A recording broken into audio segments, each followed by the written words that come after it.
Good morning. Ngasigi message ki card sida lere ko haidi card se dum khan biro 1 ne 2 ne 3 ne ko aham bagisna 1 lere ani shubagisna 2 lere ahum subagisna 3 lere ko ado aham bakhan ba minge ge hai tar card number 1 khan ba minge gi nangna tawge na khaliba ngasigi thabak natraga wari shage natraga haidi keno ma hoge na khalaga de ko chat ke khot ke haraga su ko ngasi do chat loga shukai de ko yes sai na la ko sida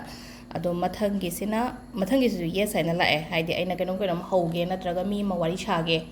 sigi mi siga haidi adum ai do relation thamge bo haira se ko haidi dum nangna sum decision making gumba da haidi kitang chamam na baleramba natraga confidence gumba laitraga de ko haidi sida haidi answer se hai tare ko angel gi answer se yes and hai ko ado number 3 ko number 3 sina mo kamai hai ge da nang na hojik tawriba nang na hojik khalliba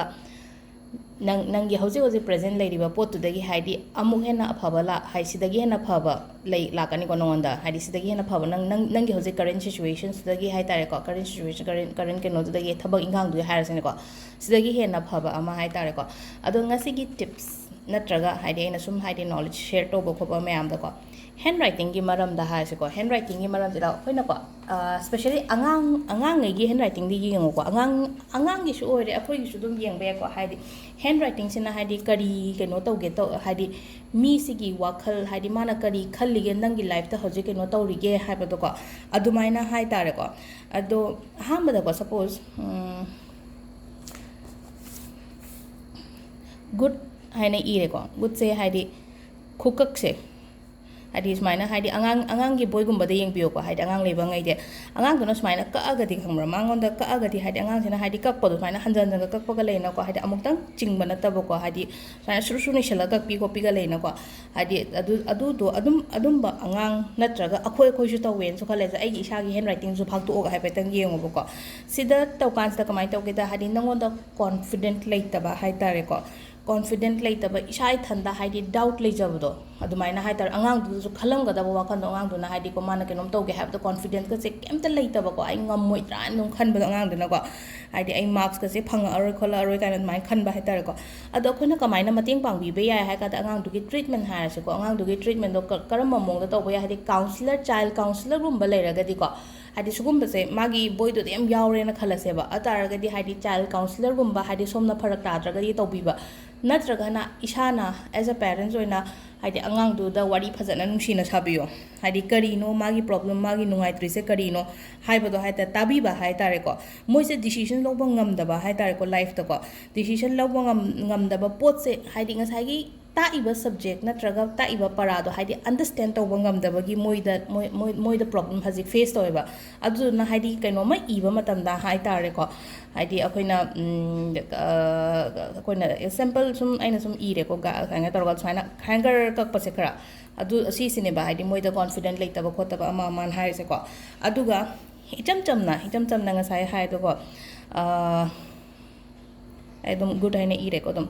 good से Hadi सुमायना single line खतंग कक्प मी नत्रगा single line खतंग कक्प अंगांगुम लेरगदी को मोइसे एकदम let go तहोनगिबा हई बा high तारे को कैसु कायदे मथंग लालहनरगा लोरे कायना दुमायना खनबा high तारे को याम स्मूथली ओइबा अंगांगुम ओइगनी को सिसिना हाइदी हैंडराइटिंग की मतंग द सुमायना लागदी को अमा खतंग सुमायना कक्पसिना हाइदी wakan khanda bangamba hai tar ga soi bani ke shukai de hai tar ga let go chala mathang da ta handra loire ko kaina khan bai tar ko aduga ama khukak ama su lei ko sum yengo ba akoi angang ei da hai tar ko sida so simple loina har sine ko haidi aina si word sum season amni ko simple se mana bracket konsel laga kak pa kang bum chule rangani ba angang da si sina haidi moi sing sina haidi accept to do moi gi mistakes hai tar ko lairi khatang gi wana te ko haidi moi na kai normal life chat kero to matam se magi mistake to accept to ba hai tar bracket to sumaina konsel laga haidi line ama khatang sumaina ka pi raga di ko mana kai nom to gi ba matam da hai tar ko haidi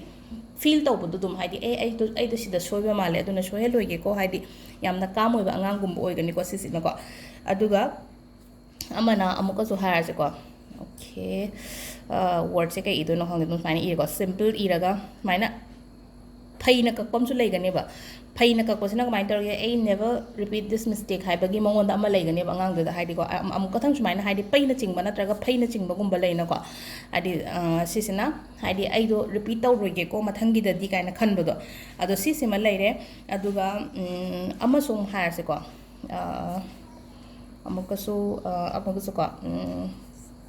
school ꯍꯥꯏꯅ ꯏꯔꯦ ꯋꯥꯔꯗꯁꯦꯀꯣ ꯑꯗꯨꯒ ꯈꯨꯒꯛꯇ ꯑꯃꯨꯛ ꯁꯨꯃꯥꯏꯅ ꯀꯛꯑꯒ ꯍꯥꯏꯗꯤ ꯆꯦꯒ ꯁꯦꯒꯥꯏꯕ ꯌꯥꯎꯕꯅꯦꯕ ꯑꯉꯥꯡꯅ ꯀꯩꯅꯣ ꯇꯧꯕ ꯃꯇꯝꯗ ꯃꯣꯏꯅ ꯏꯕ ꯃꯇꯝꯗ ꯍꯥꯏꯇꯥꯔꯦꯀꯣ ꯀꯛꯄꯁꯨ ꯑꯗꯨꯃꯥꯏꯅ ꯒꯣꯔꯣ ꯒꯣꯔꯣ ꯒꯣꯔꯣ ꯀꯛꯑꯒ ꯍꯥꯏꯗꯤ ꯃꯅꯤꯡꯗꯒ ꯂꯣꯏ ꯐꯥꯎꯗꯣꯛꯄ ꯑꯃ ꯂꯩꯅꯀꯣ ꯑꯗꯨꯗꯨꯅ ꯀꯔꯤꯅꯣ ꯍꯥꯏ ꯃꯇꯝꯁꯤꯗꯀꯣ ꯍꯥꯏꯗꯤ ꯌꯥꯝꯅ